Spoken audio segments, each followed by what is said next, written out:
Like if you were Christopher Nolan. It's playing. Hi, I'm White Bread. And I'm the Mole. And this is Late Night Reviews with White Bread and the Mole. Coffee! First off, apologies for no videos.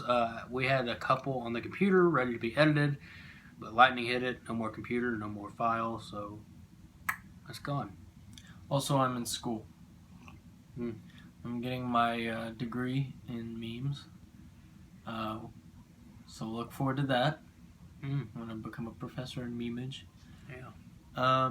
So today, what are we going to be reviewing, Mr. Moore? We are reviewing Split, the newest from M. Night Shyamalan.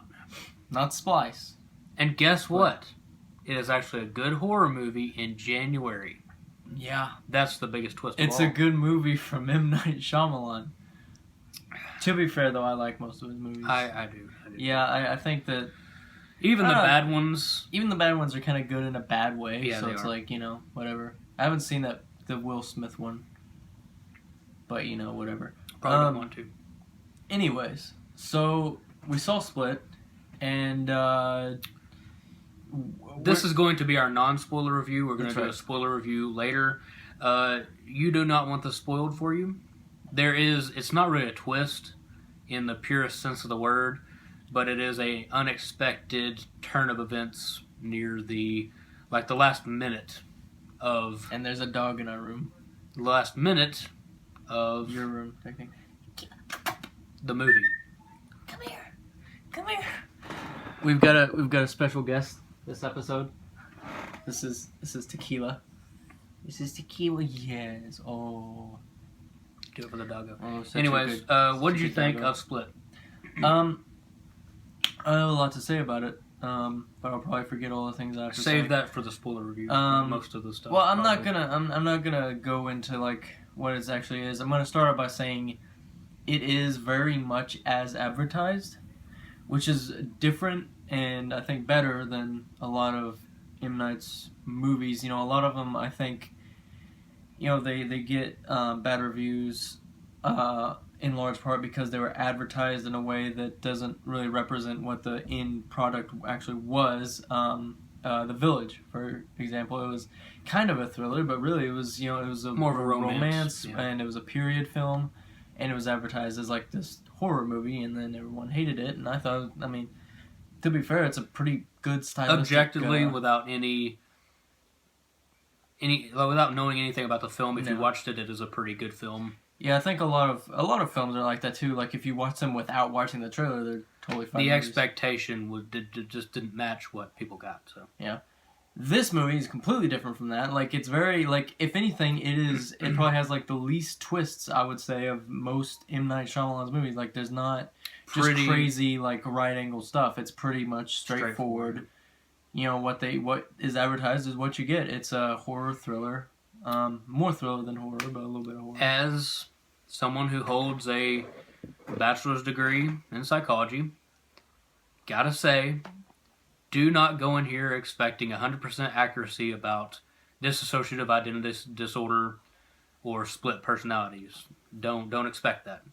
Do not go into this movie and then walk out going, oh, well, these people are insane or these people have special abilities. Don't do that. Yeah, it is. This is a movie. It's fiction. Don't take that the wrong way. Yeah, because I think a lot of some of the negative things that have come out about the movie is people saying, well, it portrays people with this disorder in a very bad light, and that's not really. It's a movie. It's a very fictionalized version of reality. Like they took science and certain theories about dissociative identity disorder and kind of took it a step further and fictionalized it. There are nuggets of truth, but that's all just nuggets. It's like with any sci-fi movie, really. 2012, no one was like, oh, that's gonna happen exactly the way. It's just and Jaws. It's sharks aren't aggressive like that. Yeah, it's science fiction, and people should be able to tell the difference between fiction and reality. But anyways, back to the point. McAvoy's acting. Oh, fucking fantastic! Yes. okay, so I'm a theater minor. Yeah, I know. But from my minor, I've studied voice and movement of acting on stage and for film. And this guy's voice and movement was on point. I like the way that they. First of all, I like how they. The reason I think that maybe they shaved his head is because it provided more of like it was a blank slate, right? And depending on which personality was or which alter was in control at any given time, his physicality, his voice, everything was completely different. I love and they how look different. you can tell just by his movements which character he's playing. Yeah, He didn't even have to say anything. He'll be like, oh, he'll just like shift a little bit, and you go, okay, that's Dennis or that's Patricia. You know just from literally, the there's slight movement. There's a part where, again, no spoilers, but there is a part where there's a personality pretending to be another personality, and he's kind of caught being the personality. So he goes from this, and like, and just he straightens up, and it's just immediately you tell like, okay, I know who that is. Like, and just the way he carries himself. Some of the alters like stand up straight, some of them kind of slouch over, some of them. Just the different physicality was just, I don't know. It was brilliant. perfect. It was very brilliant acting. And it wasn't too over the top either. Like, that's something you come to expect from M. Night, like some over the top stuff, but he was pretty reserved in this movie. It was pretty much just enough to convey it, enough to do it well, and that's all. And Anya Taylor-Joy, perfect. I think The Witch was her first role. Yeah. Or her first like major role. Yeah, definitely her first major role. And I don't know if it was her first. she's gonna go places. Oh yeah, definitely. She's doing great. God, it was just, I don't know. Every time you thought, I don't know. I say that you get what is advertised, but I think there is a lot more like layers to the film. Though it is very complex film in itself. Just the different, the stories that unravel with this main character, this main female character played by Taylor-Joy. And God, it was just a really good movie. It was just a really, really good movie. And tense, suspenseful. Yeah, I think there are, of course, like M. Night Shyamalan things about the movie. Number one, the sense of humor is very Shyamalan. It's very like...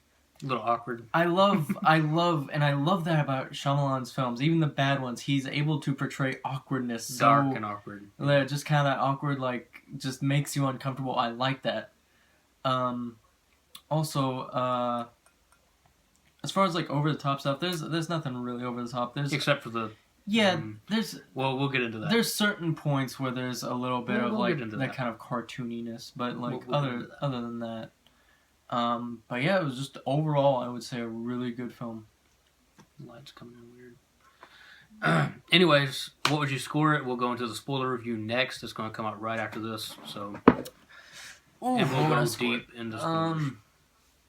I'd say I'd give it a solid like 8 out of 10.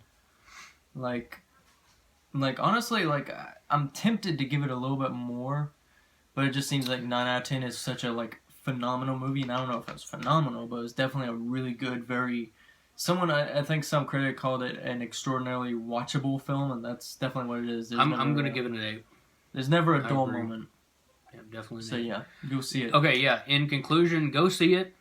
Great acting, great suspense, great all-around movie. Just, again, don't take fiction as being, gospel.